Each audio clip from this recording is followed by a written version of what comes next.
I think my approach to it was I started at McKinsey and was, more business focused, or like did what McKinsey does, right? And then always had, and it grew over the years, a sort of will and idea to, at some point I'm gonna make sure to use my capabilities and skill sets to focus it on doing something good for the world or for the planet. And then this, by chance, happened much earlier in my career than I expected. But I think my message is maybe two things. Focus on building your capabilities and skill sets that you think will be necessary to have an impact, and that can always often be through the business world, and then the opportunities will come. I think that's my first message. And the second is don't be too idealistic about it or let perfect stand in the way for progress. Jonatan Janmark is the newly appointed CEO of Circulose, the Swedish startup turning textile waste into virgin quality cellulose for fashion. Jonatan left the world of corporate consulting at McKinsey to run an impact-driven company, proving that real systems change happens when expertise meets purpose. Welcome to Reinventing Capitalism, the podcast where I, Claudia Thomas, decode the success of for-profit impact businesses through the stories of their founders. Our goal is to inspire you towards a purpose-driven career, because life's too short for boring jobs and soul-crushing corporations. Quick note before we get back to the episode. Just give me 30 seconds of your time. Two things. The first is a huge thank you for listening and tuning into the show week after week. It means the world to me. And the second is that we are just getting started. If you enjoy what we do here, please join the 14% of people that listen to this podcast regularly and follow us on this app. I promise to do everything in my power to make this show as good as I can, now and into the future. Thank you. You've been a partner at McKinsey for 10 years, and you just over a year ago joined Circulos, a company focused on textile circularity. I first wanted to acknowledge how big of a change that must have been for you, and I want to understand, how does it feel different? And I guess what's been more challenging and what's been more rewarding? It's certainly different, I'd say, coming from a consulting firm with many thousands employees globally into a very small company, and it's very, very different. I'd say some parts more challenging, some parts less challenging, but different. I think one of the main differences maybe more how emotionally invested you are now, really trying to build something. I think many entrepreneurs would sympathize, but you're sort of celebrating any progress much more, and that feels fantastic. But on the opposite side, any also roadblock or challenges are emotionally tougher. I think that's one of the key things. But it's also that's just a sign that you're engaged and care about what you're doing. So I think that's the biggest change. So both the reward and the challenge is the emotion that you've put into your work. Yeah, I'd say so. I think challenge is, of course, also, it's a new type of leadership, going from being a consultant into leading a company, working with a much bigger variation of people. I think, of course, new settings in how you work with customers in different ways and manage different stakeholders. Also a lot of new challenges for me personally, but I think a big part is definitely how invested you are, and this is one thing you don't have at McKinsey. As a consultant, you have 10 different things, and something fails and something goes well, and that's all fine. Now we're really focused on making this work. Yeah, you were telling me earlier how you've been 10 years you had been 10 years at McKinsey, and like how you evolved throughout those 10 years. How did you get into how did you get interested into the fashion problem? So first I started at McKinsey and did various things, and then I got into consumer and retail space, which I really enjoyed, including fashion, but I worked on many other topics, much more on strategy and growth and marketing and analytics, but then I had a chance to do a sustainability focused projects with a major fashion brand, and that was both extremely stimulating and fun, but also felt very meaningful.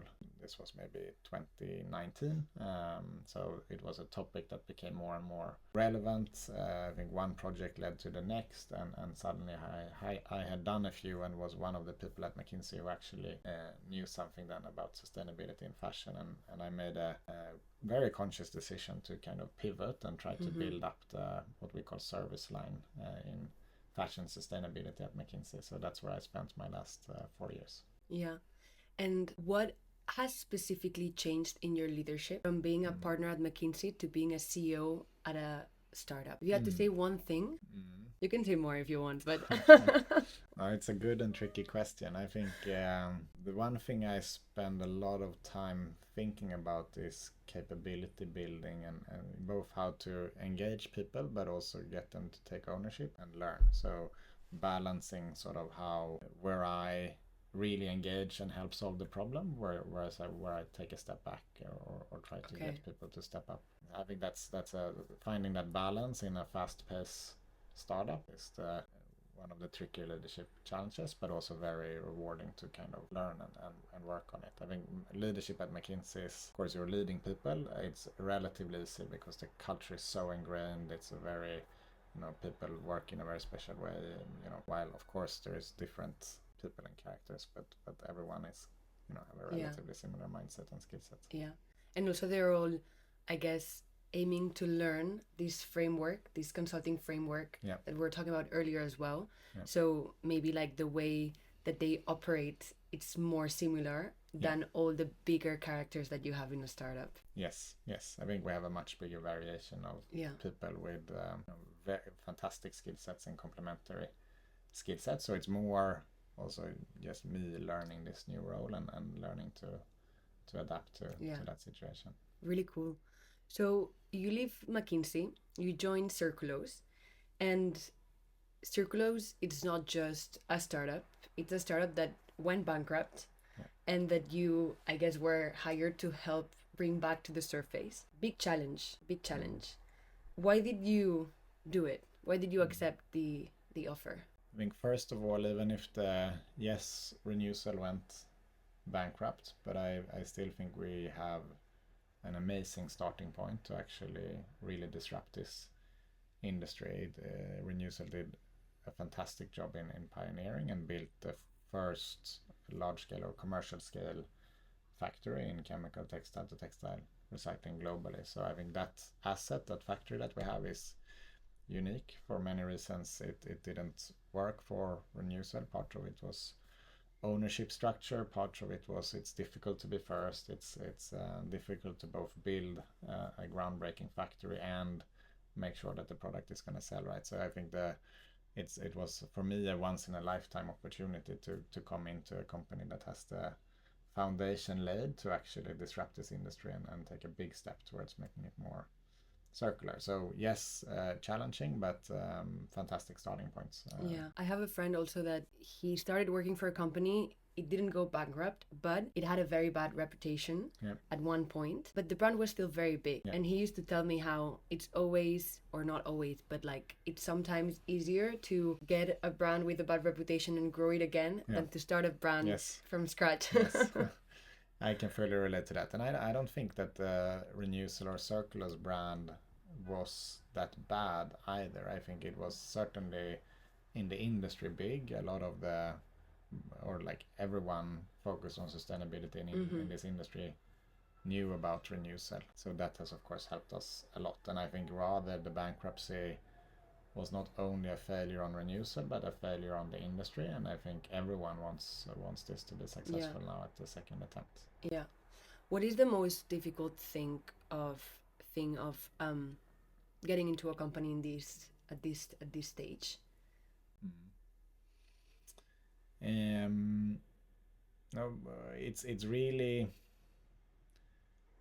it's not a running business yet. We're really in the building phase, and now it's what didn't work for Renewcell was the demand side. So now we are incredibly focused on securing that demand, while also of course having the factory and doing improvement works and so on. But I think this timing now of keeping the energy up in the organization and planning for a restart, but with some uncertainty around, we first need to take the last couple of steps to secure the demand and decide to go. Of course, it's a challenging situation with many pieces of the puzzle that needs to click. So many pieces of the puzzle. Yes. So considering these, do you have any like mindset or quote or mantra that like has helped you go through this uncertainty? It's a very interesting question. I think what comes to my mind is actually think outside the box.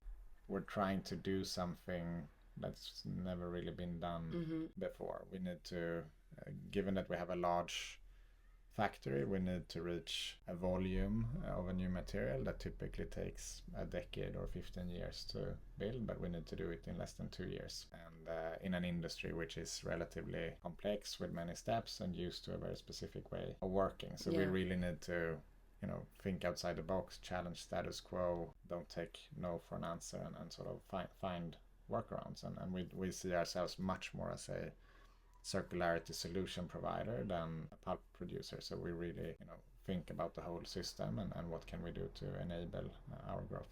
Yeah. So now we're getting into Circulose. Yeah. For people that don't know what Circulose is, can you explain it? Can you explain what it does to a 10-year-old? Because it's quite complex. It has a lot of pieces of the puzzle, as we said, and I feel that sometimes like the wording can be confusing. Yeah. So if I was a 10-year-old. I think the essence is still simple. So we take discarded textiles. It can be a worn-out pair of jeans, and we recycle it so that it can become new textiles and new garments or new jeans again. So that's the 10-year-old. Yes, that's the 10-year-old version. Okay, and the 15-year-old version.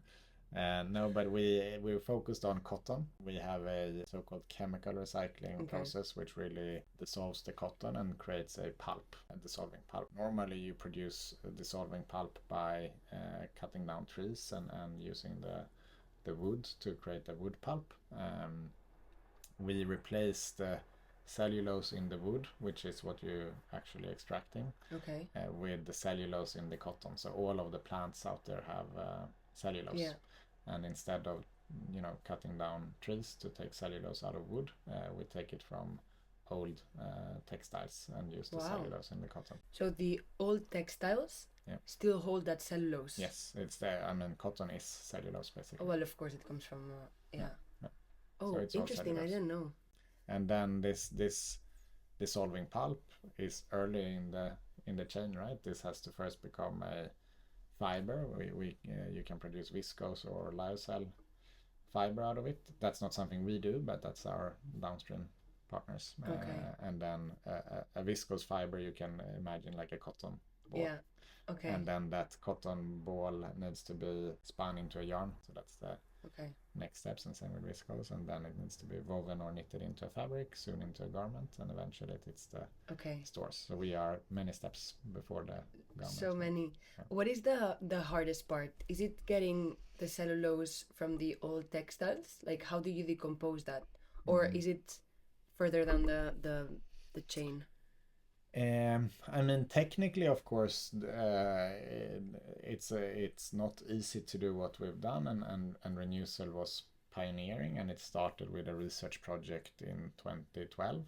So it took 10 or 11 years to go from idea to having a factory. So I think that's the technically hardest part. From now, when we try to build a business, the hardest part is to secure the demand, make sure that there is willingness to pay for a price premium, in particular in the early years when the cost is higher, and then of course integrating into this very long value chain and making it easy for the brands to say, okay, we want to replace our normal viscose with viscose made with Circulose.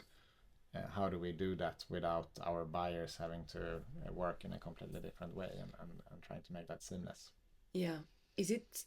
Is it much more expensive?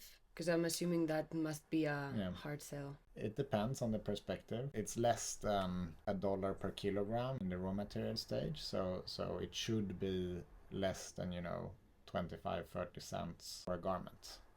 So if you think of it that way, you could pay as a customer 25 or maybe 50 cents more for a dress. Yeah. That's not terrible, that much, right? No. But then of course it's about how do you make sure those 25 cents in the beginning of the value chain is not $5 at the end of the value chain, because everyone is adding a markup on the markup. So I think that's something we're focusing a lot on. And then of course, even if it sounds small, and then for the fashion brands which has a profitability pressure, any cent counts, right? So it's still not easy. But how does it compare as a ratio to like current cotton, for example? Is it twice as much, expensive? No, more like 30-40%. Okay. Yeah, it's still a lot. Still a lot. Even and if we're talking aiming about to get 20. that down to 10, 15, but it's this first couple of years that it's more expensive. Yeah.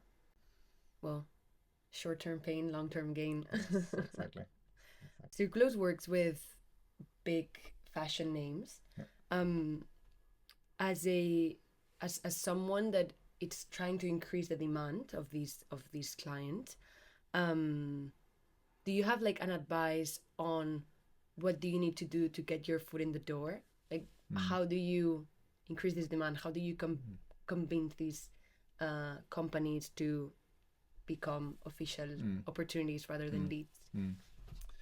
For us, Renewcell really laid the foundation. So getting in the door has not been the biggest challenge. Renewcell was a pioneer in the industry. Everyone knew about it. So it's been easy to get the conversations up. Also, we have a fantastic help. We have Helena Helmersson, who used to be the CEO of the H&M Group. She's now our chairwoman of the board. So she has a fantastic network, and that's of course helps. But I think the trickier thing is converting that into agreements. And there I think it's a lot. Be very open to what the customer is saying and cares about. Make sure you're relevant. Think outside the box again, and really be creative in how you set up structures that enables your customer to work with you. Okay. It's also, I guess, important to get brands that are really, really aligned with this sustainability practice, because otherwise, I guess, they wouldn't see the need of paying a 20-30% premium for just doing good. No, I think that's right, and it's hard to know which brands are and which are not. So we have to talk with many, but of course, when the brands have already set target themselves and are aligned, then it's of course much easier. No, for sure. In the topic of textile, it seems like quite obvious to recycle textile, because we all have this picture in our mind of like these landfills full of clothes. Why isn't it easier to do, and why do we not have more players trying to tackle this problem? So I'd say quite a few reasons, and there aren't that many materials that are very efficiently recycled, but of course we're ahead with plastics and paper and so on. Textiles are often blended. I think that's one technical challenge. So you have cotton and polyester and viscose and so on. So you can't separate there are technologies now emerging, and we can do it to some extent, and there are others more focused on polyester and so on, but I think that adds to the complexity that it's blended. It's also very mixed, so the whole collection and sorting infrastructure and sorting out, okay, this is polyester, this is cotton, that is also emerging, but it hasn't existed, and it's not that easy. I think the textile as a material is relatively hard to handle in an automated way because it's so flimsy. It's easier with rigid materials, and then the value chain is long. We don't have any firm regulation in this industry. Many say it's an under-regulated industry. In other industries, there might have been more proactive regulation that is really driving the change as well. Yeah, okay. But now France, for example, has actually put forward this regulation where it's going against fast fashion and specifically like targeting like recycled materials and good practice in the industry. That must have been a big winner in the company and like in the industry in general. Yeah. And France is certainly leading the way, and that's fantastic. But we're also in even more clarity and even more efficient ways to regulate and subsidize. And we need it on a bigger scale. For sure. EU is doing a lot. So I think there is a lot of expectations on how regulation will help. But it's so far more expectation on regulation than actual regulation, and that's of course also helps, but it's still not firm enough to really move the needle. Hi, can I ask you a quick favor? Every week, we dive into the stories of founders that do more than just make money. Our mission is to prove that a career in impact can be both purposeful and financially sustainable. If you believe in creating meaningful work, share today's episode with one friend who's ready to make a difference. It would mean a great deal to me. Your support is what keeps this show alive and growing. Thank you. So, in your opinion, or based on what you just said, if you want to see a change in this industry, it has to come from regulation and law more than... I mean, we are trying to drive that change, and we're not waiting for regulation, and we're not relying on regulation. So I think it could happen, at least to some extent, also without regulation, and many brands are doing it because it's the right thing to do, and doing it also because they see their consumers care or might start caring more, right? So I think there are movements anyhow, but I think regulation would certainly help to accelerate and make sure it scales. Yeah, it's always a tricky, because like change after all comes from many different agents, and regulation, of course, it's like the most obvious form of change, because if it's a rule, if it's a law, you must act by the law. But then like everybody else, like business leaders, consumers, investors, it's like we're in a changing generation now, and everyone is becoming much more aware of all these problems. But then like if you look at the data, people say that they care, but then they don't do anything about it. No, like it's more of a mindset rather than an act right now. Do you guys see that as well?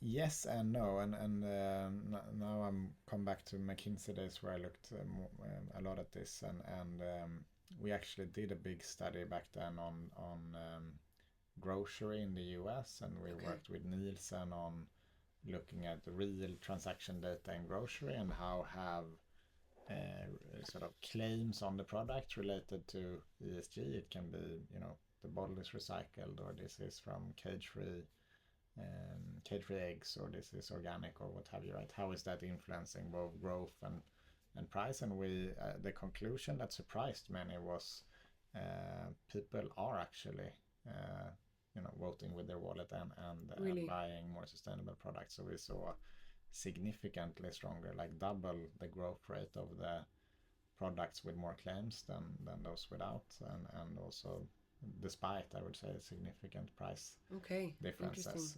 That was, I think, 2016 to 2021 or something, so it was maybe before the last downturn in the macroeconomics, and it might have slowed down in the last couple of years. But there are, if you look carefully, there are pockets of evidence that consumers actually do not only say that they care, but they actually care. Do it. Yeah, but grocery is a more, I would say, I haven't seen as strong evidence in the fashion industry, although we've seen sort of all brands being built around a sustainability narrative. We haven't seen it as clearly in the mass market. I think consumers are better educated when it comes to grocery than fashion so far. Yeah, I would think so, because grocery, it's also, it comes with this trend of wellness. And knowing what you're eating and like being healthier in general.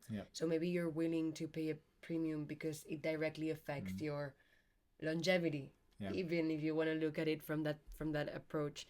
But maybe fashion. I mean, I guess there's. As you said, also got this comment a lot when I was talking to clients at McKinsey around this, and yes, but we made also the analysis down on categories, and there are food categories and non-food categories, like paper and plastic bags or shampoo and stuff like that. And we actually saw a strong or even stronger correlation between sustainability claims in the non-food categories in grocery stores as the food categories. A bit surprisingly, because I had the same spontaneous reaction. But I think people also care, whether the plastic bags are recycled or recyclable, and there are some elements in a grocery store that's just been deeper ingrained into people's mind. Whereas fashion has been maybe more creating more confusion around different claims, and consumers haven't really understood what's what. Yeah, you're right. Actually, with my conversation with the founder of Allbirds, he was saying how sustainability has become this word that has been used 100 different times for 100 different things. Yeah.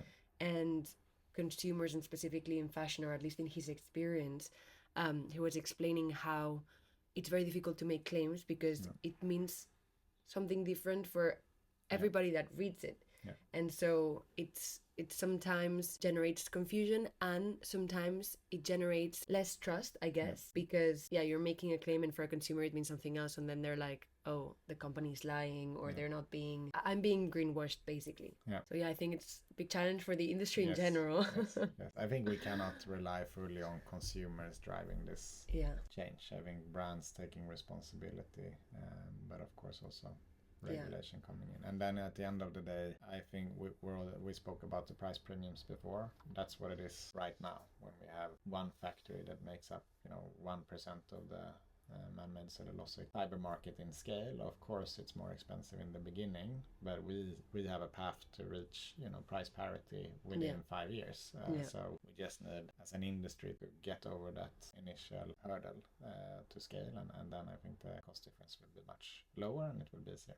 Yeah, let's hope so. Yeah. We've talked about the origins. We've also talked about Circulos, about consumers. I would like to get into purpose and the mission of the company. I love your trajectory, because you've worked at the belly of the beast, and now you're working for a very purpose-driven company. And I think that doesn't happen overnight. And obviously you've shared how you got into sustainability and all of that. But how has your relationship to work changed since you work for a company with such a specific mission that it's much bigger than us? It's for a bigger purpose.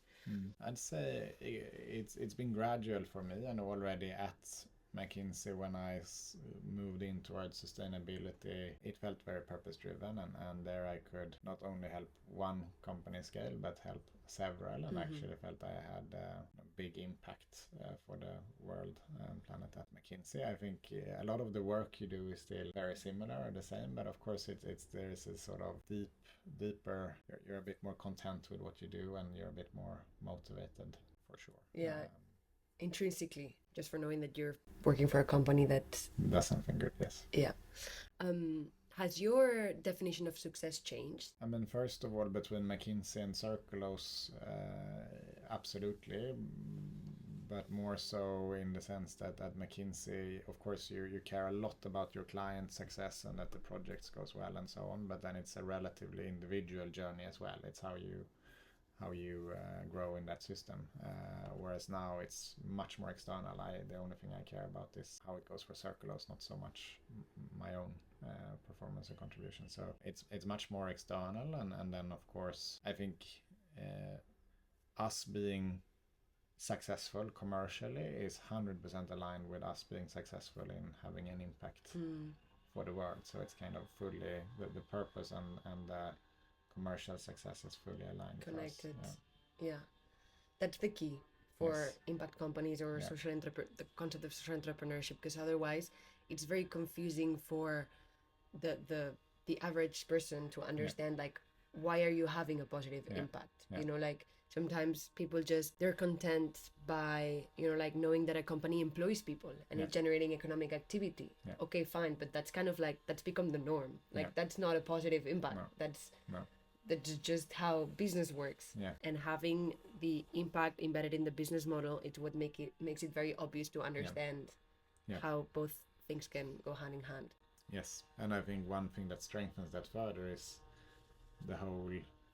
our business model works once we reach scale. So we are really focused, because with scale our cost comes down. So we are really focused on scale, but it's also through scale that we have more impact. So in that way it's also fully aligned. It's much less about the bottom line and the profit short term, and much more about driving scale. Yeah, absolutely. A lot of young people, specifically the new generations, are asking whether if they can work for a company that does well and make money at the same time. What's your honest answer from a talent perspective? I'd say obviously yes, you can, and then it won't always feel like you can, and it won't always feel easy. I think my approach to it was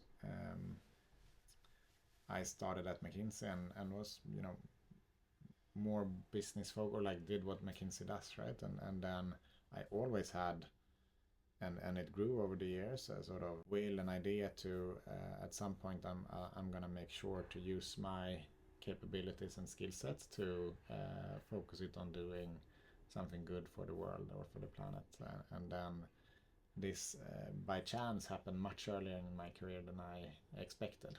But I think my message is maybe two things.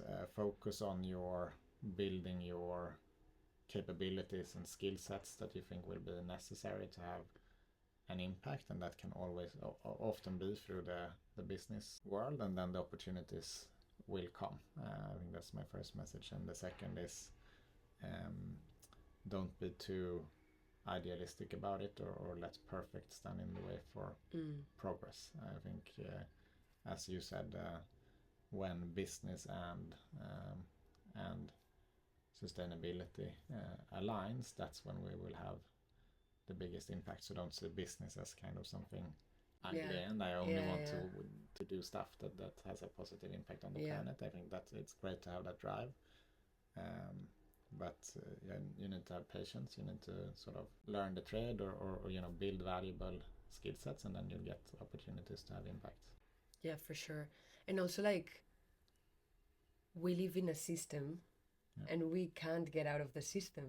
No. Somehow. I mean, if you want to get out of it, you can, but then you're going to have a completely different So, like, I think your message is very powerful, because it's like, how can you use something powerful within the system to make a change rather than just getting out of it? That's how I understood it. Yes, no, exactly. I think that's right. I think Theodore Roosevelt have a nice poem about the man in the arena, which I think is a very good concept here, that it's hard to change the system from the outside. You need to get into the arena and do the hard work inside. Absolutely. These are like two very valuable insights. Is this something that you try to embed in your team at Circulos? Or if not, what is something that you like want everyone in your team to have or to lead by? Yeah, I think so. I think really, the concept of first of all, business and impact, or sort of being commercial aligns with impact. I think that's certainly ingrained, and that our success relies on being commercially successful, and that's how we will have impact. As an example, we are so dependent on volume and scale, so we're naturally focusing more on the very large customers, and that can of course be demotivating, that we're not servicing the more purpose-driven small fashion brands as much, or focusing on them, right? But that's and of course we have a solution for them, but it's really focusing on the larger brands that will really move us forward, and both make us commercially successful, but also have impact in the world. So I think that's one concept. And then secondly is, let's focus on what we can do ourselves, what's in our control, and let's build the right capabilities to be successful, and then impact will come.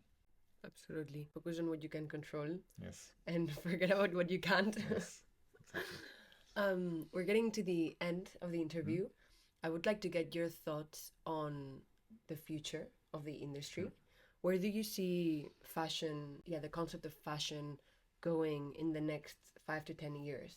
How do you envision that it might change? The most clear thing I can see is how brands are sourcing that needs to change, and it is already changing. So historically, it's been a lot that a brand is sourcing garments from a direct supplier, and then they don't really care what happens before. But a lot of the impact, especially from an environmental point of view, but also social, is happening before the garment manufacturing, with how the actual fabric is made, and how the yarn and the fiber or the cotton is harvested. So like that whole chain, and I think brands both through regulation and for other reasons need to take much more control of that, and this sort of just sourcing garments and then having thousands of suppliers that you don't even know that you have in the value chain. I think that is changing into brands really engaging more up in the value chain and caring about what raw materials, what fabric suppliers am I working with, consolidating and working with more strategic relationship. I think that's going to be the enabler both for the circularity agenda and the better raw materials, but also for the overall decarbonization agenda in the industry. Yeah, I think that that's a powerful message also outside of fashion, because I think what's this sentence? You cannot feel what you cannot see. Yeah. No, so if you can't see what happens throughout the supply chain, Yeah. you don't really care about it, because what you care is about the product that you buy in your supermarket or at the shop. So I think that's powerful in the sense of like, let's try to be more aware of what's behind those products, because if you don't put the attention, you're never gonna know. You just have the final piece, and like if you don't put the attention, you can just leave thinking that that everything is fine and pretty, but actually it might not be like that. And I think that's exactly. And I think regulation is also stepping in there and demanding that brands actually take responsibility for what happens upstream. And there was this controversy with cotton and slave labor. That was a big lesson for the industry. And it links to resilience. So how do you set up a supply chain which is resilient in the very turbulent geopolitical landscape as well? Yeah. Do you have a founder company that it's kind of your North Star? It doesn't need to be in the fashion industry, but someone that that you really look up to and that you would like your company or your story to resemble, his or hers? Good question. I'll still stick within the fashion industry and maybe mention two companies that I find inspiring. I think one is a bit too obvious, but it's Patagonia. I think what they've done and how they embedded purpose and mission into their business is just incredible. And then you mentioned Allbirds before. I'm a big fan, and what they've done is also very cool. Yeah, really, really cool. Well, Jonatan, thank you so much. Thank you. For your time. I've loved to learn more about Circulos, about you. As I said, I love your case study of moving from the corporate world to startup, specifically a mission-driven startup, and that's mostly what our listeners, or the journey that our listeners want to do, which is like giving something up that gives you security, that gives you vision to something with a bit more risk, but that can make you feel much better and more engaged and happier and more satisfied. So I do hope that your story has inspired many listeners to do the same. Thank you so much.